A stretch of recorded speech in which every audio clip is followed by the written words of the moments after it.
हिमाचल प्रदेश के शिमला के संजौली में एक अवैध मस्जिद निर्माण को लेकर तनाव अभी कम भी नहीं हुआ कि अब कसुम्पटी की मस्जिद को लेकर संग्राम छिड़ गया है। संजौली में 5 सितंबर को एक अवैध मस्जिद के निर्माण को लेकर बड़ा विरोध प्रदर्शन हुआ।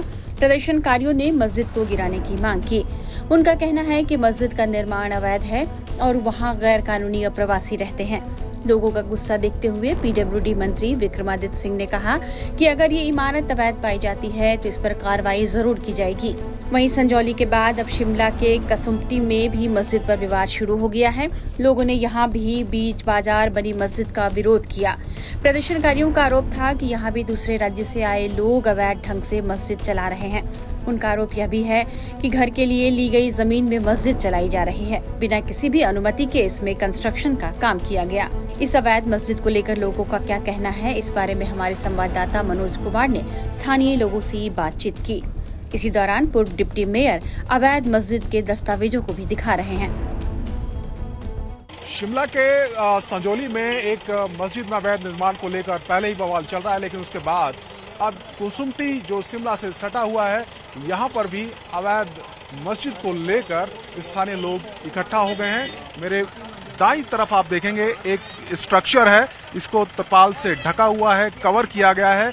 यह एक मस्जिद है और स्थानीय लोगों की माने तो इसको भले ही कवर किया गया हो, लेकिन इसके अंदर मस्जिद का निर्माण कार्य चल रहा है। डिप्टी मेयर है, उनसे बात करेंगे।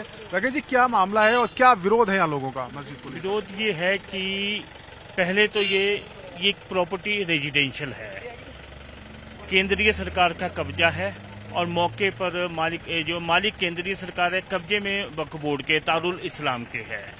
उन्होंने आगे इसको लीज पे दिया था मुमताज बेगम को, जो सदीक मोहम्मद की पत्नी है, और उनके सबसे छोटे बेटे ने बाद में ये जो है सहारनपुर से आए हुए कुछ लोगों के हाथ में इसको पैसे लेके सेल आउट तो नहीं कर सकता पर हैंड ओवर कर दी और उसके बाद वो यहाँ से छोड़ गया। और उसके बाद यहाँ पे अनलॉफुल गतिविधि होनी शुरू होगी। पहले 2 आए, 4 आए और आज ये पोजीशन है कि लगभग 100 से 150 लोग शुक्रवार के दिन यहाँ पे दिन में इकट्ठे हो जाते हैं और बाजार का माहौल एक ऐसा माहौल बन जाता है कि जो मतलब हर वक्त दिल्ली में डर रहता है कि ये लोग कौन है, कहाँ से आ रहे हैं और इनका बैकग्राउंड क्या है, क्या कहीं दूसरी स्टेट से कोई झगड़े करके या असामाजिक तत्व तो नहीं है। इसके जो स्ट्रक्चर ढका हुआ है, इसके बारे में बताइए, क्या मस्जिद है और क्या अंदर हो रहा है इसके? जैसा मैंने आपको बताया कि ये एक रेजिडेंशियल प्रॉपर्टी है, इसमें कभी इससे पहले नमाज नहीं अदा हुई। आजकल ये लोग कर रहे हैं जब से इन्होंने इसके जो पैसे देके जो अपने कब्जे में लिए है। स्थानीय लोगों का कहना है कि इस मस्जिद की वजह से सुरक्षा का बड़ा खतरा उन्हें महसूस हो रहा है। मौजूदा पार्षद ने इस मस्जिद को हटाए जाने की मांग की है। यहाँ पर जैसा भरद्वाज जी कह रहे थे कि बाहर से लोग आ रहे हैं, तो क्या इनसिक्योरिटी की फीलिंग है यहाँ पर भी? देखिए, सबसे मुद्दा जो है सिक्योरिटी का ही है यहाँ पर, क्योंकि बाजार के लगते यहीं पे साथ हमारा एक स्कूल है। 1 बजे के करीब जब ये लोग यहाँ पर नमाज पढ़ने आते हैं, उसी शिफ्ट में हमारे जो है बच्चे स्कूल जाते हैं।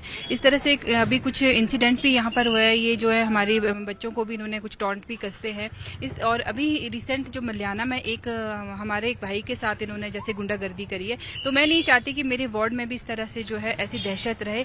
तो इसीलिए आपके माध्यम से प्रशासन से हमारी मांग है कि इस जो अवैध निर्माण का है जो है पूर्ण तरफ से जांच हो और इस मस्जिद को यहाँ से हटाया जाए।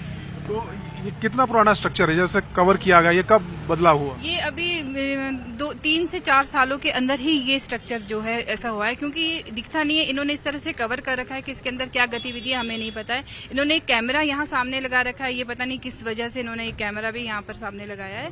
तो आए दिन जो शुक्रवार को है यहाँ पर इसी जगह पे कम से कम 15 से 20 जो मोटर बाइक्स यहाँ खड़ी रहती है और जो इस समुदाय के लोग हैं जो यहाँ पे नमाज पढ़ने आते हैं।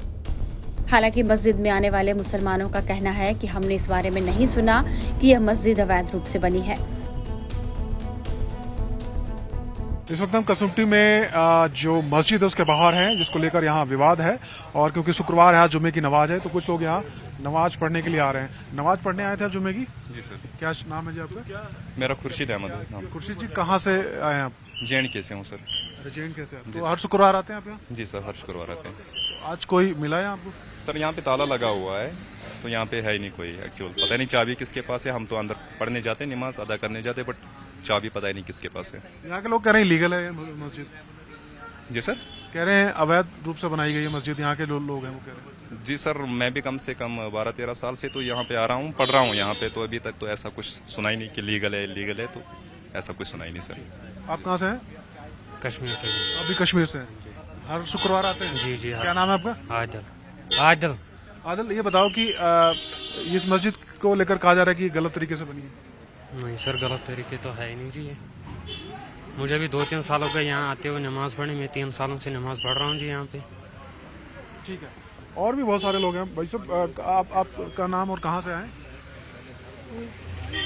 रहने वाले तो मेरठ का हूँ, नाम जरीन शाह है मेरा ना।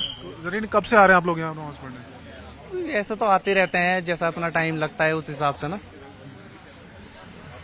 कौन चलाता है इस मस्जिद में, इमाम कौन है? इतना तो मैंने कभी नॉलेज करने की कोशिश नहीं की, क्योंकि लंबा चौड़ा इतना आना जाना होता नहीं है। अभी इधर आसपास काम चला हुआ होता है तो अपना फ्राइडे की नमाज अदा करने के लिए आ जाते हैं। कितने लोग आते होंगे? भाई इसका भी नहीं कह सकते, क्योंकि क्वांटिटी अब तो कह नहीं सकते। हम तो अपना नमाज पढ़नी है, चले जाना है बस। अपना कहाँ कितनी डिटेल से आए आप? जी हाँ।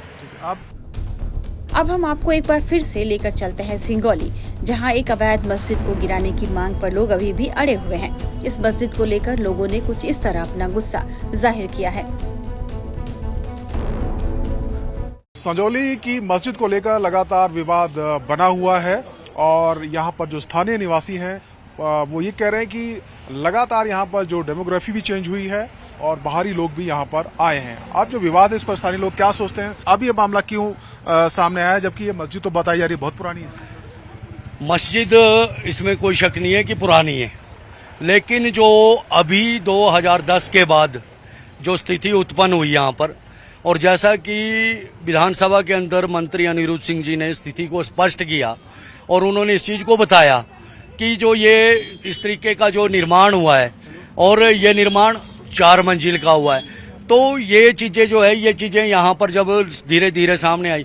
दूसरी बात जो है, बाहरी लोग जब भी ये अपना बाहर से जो लोग आते हैं उनका रजिस्ट्रेशन, उनका उस तरीके से जो यहाँ पर चेक होना चाहिए था, उस चेक को लेकर जो है वो चीजें नहीं होती रही है और हुई नहीं हुई। उन चीजों को लेकर शासन और प्रशासन का दायित्व बनता है।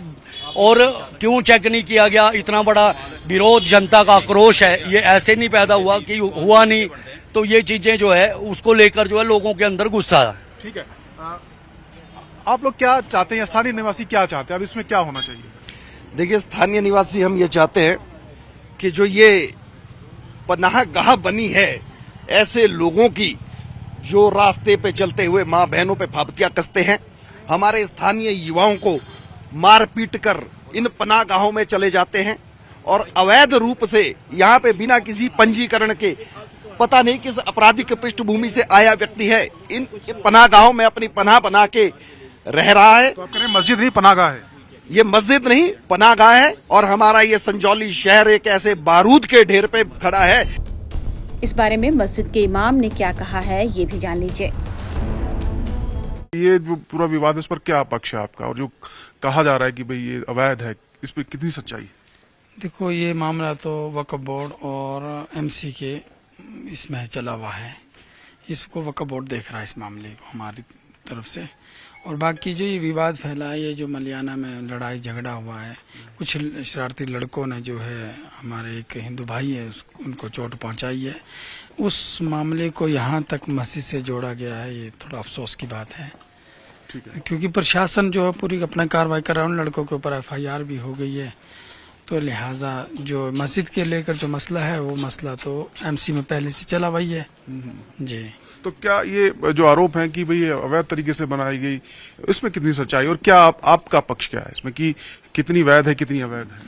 असल में ये तो सब वक्फ बोर्ड देख रहा है, तो हमारा काम तो सिर्फ नमाज पढ़ाना है मस्जिद में। बाकी काम वक्फ बोर्ड जो है वो देख रहा है इस मामले को। वक्फ बोर्ड की मस्जिद है, ये ऐसे भी नहीं कि नई मस्जिद बनी है, ये 1947 से पहले की मस्जिद है। मुझे 20-22 साल यहाँ नमाज पढ़ाते हुए हो गए हैं। तो पुरानी मस्जिद थी, आस पड़ोस सब जानते हैं कि मस्जिद पुरानी है, जो हमारे 1947 से पहले की है। जी 1947 से पहले की। हमारे जो आस पड़ोस सब कुछ मालूम है, सब खेलते, जो बच्चों वाले भी हो गए हैं वो भी सब खेलते थे इकट्ठे, प्यार मोहब्बत से रहते थे, ऐसा कुछ नहीं। ये कहा हिमाचल प्रदेश के मंत्री अनिरुद्ध सिंह ने कि 2010 के बाद ये 4 मंजिला जो बने ये उसके बाद बने और इनकी अनुमति नहीं थी। ये वक्फ बोर्ड देख रहा, मैंने पहले भी अर्ज किया। हाँ जी, वक्फ बोर्ड देख रहा। तो यहाँ पर जो बाकी जो मस्जिद में जो गतिविधियां हैं वो सामान्य हैं, जैसा जुमे की नमाज ये पढ़ी जाएगी और बाकी चीजें सब कुछ ठीक है। हाँ माशाल्लाह, नमाज तो होगी अपने वक्त पे, जो नमाज का वक्त है नमाज अपने वक्त पे होगी। बाकी लोग सहमे हुए हैं, थोड़े डरे हुए हैं, तो लोग कम आए शायद इस वजह से। ठीक, तो क्या कुछ सजद जी ये बताइए कि कुछ बाहरी लोग भी इधर आते हैं क्या? स्थानीय लोग तो चलो आप लोग हैं, आप कह रहे थे सालों से हम जैसे कह रहे हैं बाहर से लोग आए यहाँ बसे और यहाँ डेमोग्राफी चेंज हो रही है। असल में बाहरी लोग भी आए हुए हैं बाहर से, जैसे खरीदार हैं आजकल। जो चेरी एक सीजन चलता है चेरी के सीजन से लेकर लास्ट तक चलता है, सेब सीजन तक, ये बाहरी राज्य के तो लोग ज्यादातर खरीदने आते हैं।